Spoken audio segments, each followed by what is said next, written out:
I'm Kaitlyn Prondzinski. According to Court Gaines from Business Insider in his article titled, "The difference in how much money schools make off of college sports is jarring, and it is the biggest obstacle to paying athletes," which was written on October 14th of 2016. While it is no secret that there is a lot of money being made off of college sports, this money is not even close to being evenly distributed. Out of the 231 NCAA Division I schools with data available, they generated a total of $9.15 billion in revenue in the 2015 fiscal year. The NCAA Division I student athletes do not have sufficient time to maintain a job, which ultimately places them in a situation where they have little to no money. This will have direct impact on me as I'm verbally committed to play Division I volleyball at Illinois State University. My coach has already informed me I will not be able to have a job when I go to college. Also, I'm sure that everyone in this room has watched college sports on television before, maybe even seen a game live. We see the glory, but we do not see the hours of time dedicated in the gym. The NCAA should pay Division I student athletes on a tiered system. Today, I will first explain to you the problem of Division I student athletes and their limited time, and I will offer a solution, which is paying these athletes on a tiered system. But first, I'm just going to give you a generic day in the life of a student athlete to show you their strict and limited schedule. Your day would start roughly at 5 in the morning. You wake up and you grab a quick bite to eat and then head to weights and conditioning at 6. You then condition for about 2 hours or so, and after that you meet with your team for a quick preview of practice. So it's about 8:30 and you have class at 9, so you take a quick shower in the locker rooms, grab a bite to eat, and head off to class. You have classes till about 2 o'clock, and somewhere in there you would have had to have a break to eat.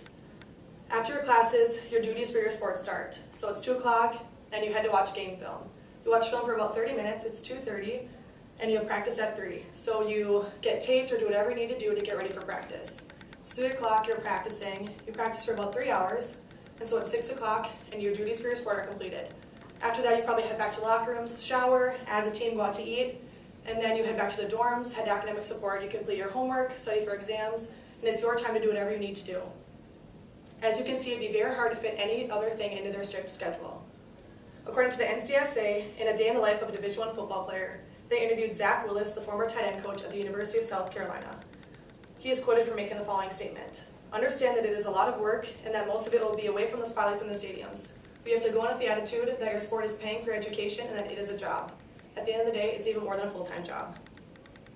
The money in college sports keeps growing. According to John Solomon from the Aspen Institute in his article titled, "The History Behind the Debate Over Paying NCAA Athletes," which was written on April 23rd of 2018, the combined revenue from the 5 major conferences, the SEC, the Big Ten, the ACC, the Big 12, and the Pac-12, has increased by 266% from 2005 to 2015.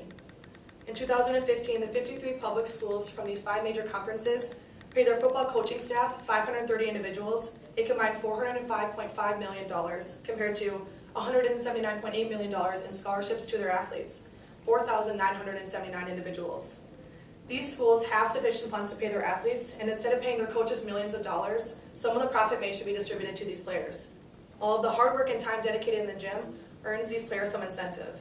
They play the game and they are the reason that millions of people come and watch a game, match, or meet.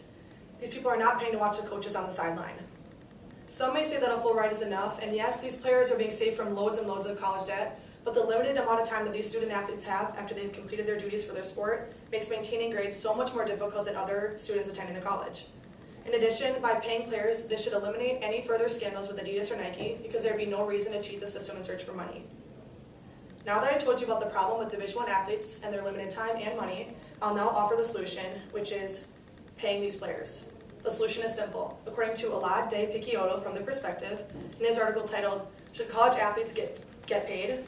The athletes who get paid are the ones playing the sports that bring in the money: men's basketball and football. In contrast, players on baseball, soccer, lacrosse, etc. won't get anything. This is capitalism, and this is how it works in America. This is a tiered system that I referred to. Not every athlete will get paid, but the players who are part of the teams that bring in the profit will. This may seem unfair to the players that won't get any extra money, but it is only fair to pay the players that bring in the profit. According to Steve Cameron from Business Insider, in his article titled, "The NCAA brings in $1 billion a year, here's why it refuses to pay its athletes," which was written on March 26, of 2019, there is such a large disparity between athletes. It's no different than the pros, where the best get paid and the least do not. Even when this trickles down to other sports not making as much money as men's basketball and football. Again, the solution is simple. The athletes that bring in millions of dollars to the program and to their school deserve to be compensated for their success and their contributions. It does not make financial sense to pay the players who are part of the teams that do not bring in the money. These players are well-deserving and in need, but it's not financially the best idea.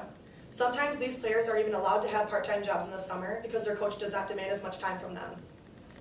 In conclusion, today I first told you about the problem with Division I student athletes and their limited time and money, and second I offered you the solution, which is paying these athletes on a tiered system. The NCAA should pay the athletes who are on the teams that bring in the money. $9.15 billion is earned through hard work. These players are well-deserving and in need of financial assistance.